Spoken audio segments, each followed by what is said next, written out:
Hello, gods and goddesses. This is Xander Thamakis, and I am a shaman, teacher, and mystery school initiate for the 7th Ray Mystery School. The 7th Ray Mystery School is of the 7 original mystery schools that trace their lineage back to the clergy of the Library of Alexandria. It is the mystery school or ray of Ascension. So we actually specialize in Ascension. And I know there's been a lot of questions after that mass meditation that we all did for a timeline shift as far as what is 4D and 5D consciousness. So I thought I'd talk a little bit about that, as well as giving some tricks and tips to help maintain it. So first and foremost, you've got 3D consciousness, 4D consciousness, and 5D consciousness. And what that's referring to is different dimensions of existence that exist at different vibratory states, meaning that each dimension vibrates at a different frequency. To keep this all simple, the higher up in dimensions you go, the higher the frequency is. So 3D, physical reality, is at one of the lowest frequencies, and that's what helps to create physically dense objects. It has to do with what rate they vibrate at. That's actually what makes it solid. The 4D consciousness and 5D consciousness, they start to change pretty radically when you go up, when you increase the vibratory rate. So for example, the best way that I could describe 4D consciousness, besides perhaps a lucid dream, would be, imagine, if you will, that there is a room that you have access to, and it's a magic room. And when you step into this magical room, anything that you think instantly manifests into physical reality. It'd be pretty amazing, right? I mean, that being said, it could also have its drawbacks. So, because there'd also be the negative side of that, that being that if you went into this room and it was dark and you freaked out because you were afraid of, say, snakes, you would manifest some snakes and you could possibly die from that. I mean, you would physically manifest whatever snake you were actually afraid of, and then you would then be stuck with whatever the physical consequences of that manifestation would be. So assuming you're all starting to see why most of us don't have those types of abilities yet, but we're starting to. And that's what's really neat about this year, is the more people are dipping into 4th dimensional consciousness, the more they're able to manifest quicker and more immediately. And I'm sure some of you are noticing this already. Your abilities to manifest, good, bad, or indifferent, and intentional or not, are extremely pronounced right now. We are being bombarded with high frequencies of energy from the central sun, which is what makes this such a magnificent time to be working on Ascension or manifesting or anything else that you're trying to do. Opposite side of that coin is you've got a lot of people freaked out right now, and they're manifesting negatively with their fear. They don't know how to handle higher vibratory rates because they didn't do the work to attain them as you would normally through years of meditation and trying to attain samsara, if I'm pronouncing that correctly. We all just got bombarded with a bunch of high frequencies, and we all got pushed up. And if you had lower, denser frequencies that you needed to work through, it's going to vibrate through them and push them out. So there's going to be some purging. But to get back to the different frequencies and the different dimensions, the 5th dimension, to take it a next step further, the best way to describe the 5th dimension, and it gets more and more difficult to describe the varying dimensions from a mostly 3D physical dimension that we're operating from right now, but just to give you an idea, 5D consciousness is unconditional love of all things at all times. That's the Christ consciousness. And if you're not familiar with it, it's kind of a hard thing to wrap your head around, in that, I mean, loving your dog, easy peasy, unconditional love of your dog loves you unconditionally. It's a beautiful, magnificent thing. What about your worst enemy, though? What about someone who's hurt you physically or emotionally? Do you unconditionally love them? Probably not. I can tell you, I don't unconditionally love everyone that's ever hurt me in any way, but I try, and I do consciously work through that because I'm consciously trying to attain 5D, which is unconditional love of all things at all times. And I can tell you that I'm getting there.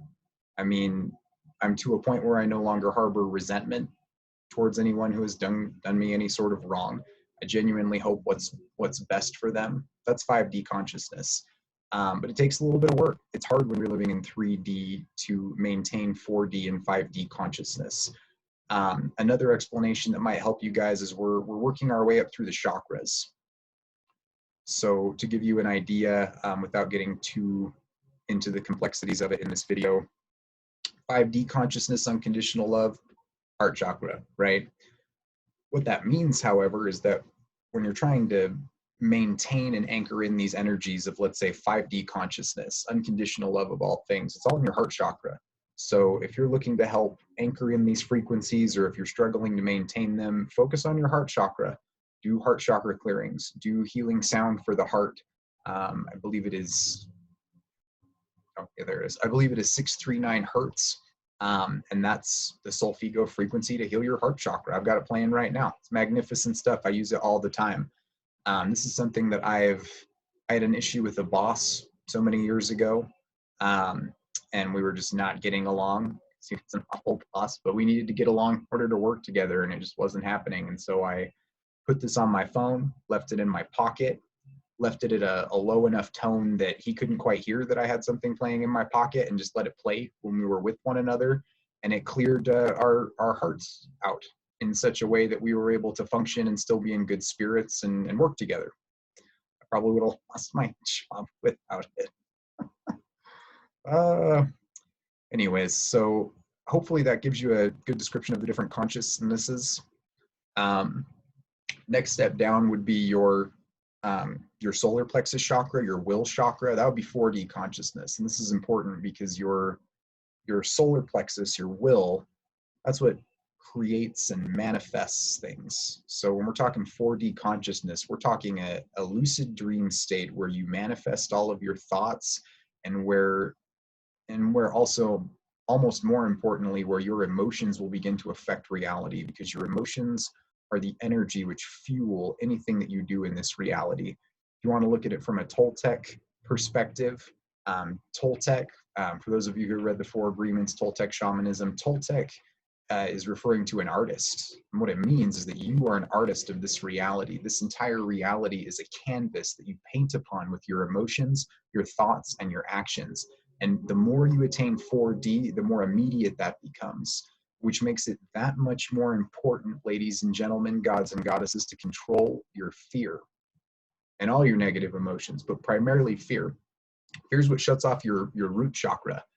You shut off your root chakra, you just lost access to all the other higher dimensions of consciousness. You just got thrown into 3D consciousness. So something that I would consider, especially when the frequencies are so high right now and we're all sitting around with not a whole lot to do but worry, focus on your thought streams and focus on the decisions that you're making. If you have a thought that's negative, ideally, I would like you to sit with that, recognize it's negative, and let it go before it starts causing damage to you or the people around you. And bear in mind that in any choice that you might make, any decision, I love this, and I think the first place I heard it was a Jim Carrey speech, but basically you have the option of choosing fear or love. And if you're making your decisions, if all of your thought processes and everything that you're doing psychologically, if everything that you do comes from a place of love, fifth dimensional frequency, then you can maintain that frequency. And the neat thing about it is the more you maintain it, the more you're flying above the 3D world, totally untouchable from all these ridiculous 3D problems that we still have to deal with at the moment. So hopefully that was a good explanation of 4D and 5D. I hope that helps explain it a little bit better. Please don't feel bad if something freaks you out and you find out that you're suddenly at a lower frequency. It happens. I mean, you're not the Buddha yet. You haven't attained a 5D or higher D consciousness that remains there all the time. So it's okay to be afraid. It's okay to have a shitty day. It is what it is. But what I would like you to do, and this is something that was brought to my attention by my good friend Karen Spicer, if you guys are familiar with her, you need to pay attention to when you're at those frequencies, and you need to pay attention to when you're not. The reason being that if you can place your focus on the 5D and 4D frequencies, like when you're at that state of unconditional love and there's no fear, and you know that everything's going to happen for the greater good, that's 5D consciousness, because you're actively working for the greater good or whatever. When you notice that you're there, I want you to focus on it.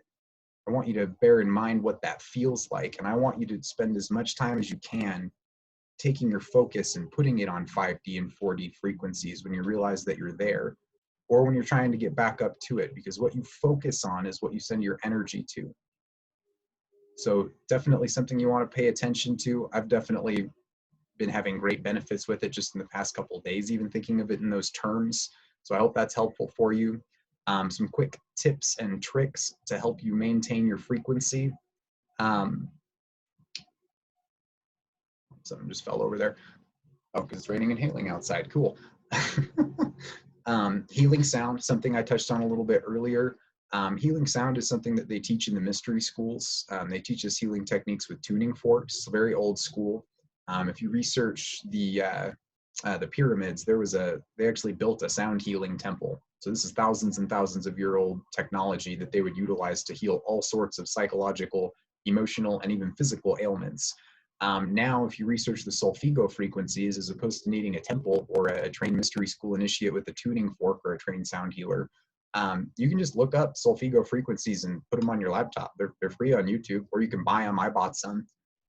There's a frequency for each chakra. Again, right now we're looking at 639 hertz, and that's the frequency of your heart chakra and love. That's what I got playing right now. So if you're feeling the goodness and you're taking a deep breath, I'm just feeling fantastic listening to this right now. I would love to take credit for it, but in all likelihood, you're responding to that Solfego 639 hertz frequency that I've got playing. So super easy, something that you can all do it at all times. We all have access to the ability to play these frequencies. You can play them in your homes, you can play them in your businesses. I'm actually shocked more businesses don't take advantage of this, because there are businesses that I've worked in where I did that, played it under some, lo-fi jazz hip hop that's duty free or whatever. And people like the vibe. They'll come into your business more. Or if it's your home, you'll like the vibe and you'll like being there more. Which is all good. It's all good at the moment when we're all stuck. Getting in the sun, super important. Sun has its own energy, and right now it's actually pushing out frequency from our central sun, so even better. But spend some time in the sunshine. Take some deep breaths. I can tell you personally, I know I'm in a 5D state or 4D state sometimes when I take deep breaths and I'm in the sunshine and I'm getting some sun. I can do that for hours. And when I come out of it, it's almost like I've taken a hallucinogen. I don't know how else to describe it. Everything's brighter, everything's more significant, everything is just perfect. And it's just from breathing in the frequencies right now and being out in the sunshine. It's fantastic, but you got to take the time to do it. The other thing that you could utilize, I already talked about Orgonite pyramids. I didn't bring one with me to the office for this video. I definitely should have, and a candle, but anyways, those pyramids, or you can get necklaces. That's another thing I'm a huge fan of. I don't necessarily wear these to show them to people, which is why they're not visible and why I have them under my shirt. But these are, I'm really bad at this right now. These are, whatever. These are Orgonite necklaces. So these are little pieces of Orgonite that you can wear that will help maintain your frequency. Anywhere you go. Pyramids function a lot better, I do have to say, but they're not as convenient as having it on your neck, so I don't have to worry about bringing one around. Those pyramids are cool. I would definitely suggest not only meditating with them, like I suggested in my previous video, but to just get them around your home and keep the energy clear. And if nothing else, it'll help protect you from some of the horrible frequencies that we produce from electronic devices that cause all sorts of physical, psychological, and emotional ailments. The other thing I would look into is saging, maybe some sweetgrass if you don't like sage, but I'm personally a big fan of white sage and frankincense. Those are both cleansing, high-frequency things that you can do to raise the frequency or to clear out anything negative that you might feel come up, or if you're having a particularly, maybe your household was particularly negative for a few days or something, just everybody was in a bad mood. In all likelihood, they just projected out negative energy that, is now all over your home and objects. You're gonna wanna clear that out. You're going to want to burn some white sage, burn some sweetgrass, get the frequency back up, and try and maintain it. And in any instance where you notice that it's, going down, I would like you to take the opportunity to raise it back up. If you do not have access to sage and you don't want to use an Orgonite pyramid, I'm a big fan of toning. I have no idea how this is going to sound in this microphone, but essentially you're using your voice to raise the frequency. And so an example of toning would be something like this.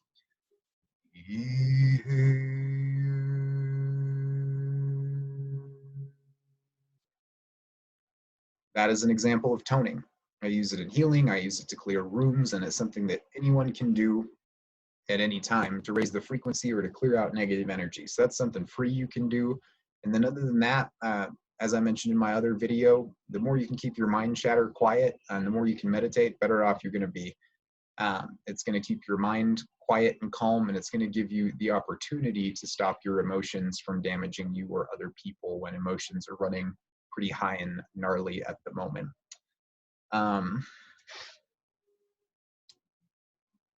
Well, guys, I think that was everything I had for you today. So I hope this is really helpful for you. If you have any questions on maintaining your frequency or ascension, please feel free to hit me up. And other than that, I hope you guys are taking full advantage of this time that we now have to ourselves to grow and better ourselves and all the wonderful things that we can do with this time. If nothing else, taking the opportunity to reevaluate a system, which is not for everyone's benefit at the moment. All right, y'all. I love you, gods and goddesses. Hope you have a wonderful day, a wonderful Saturday, and meditate. Get some sage, get some Orgonite.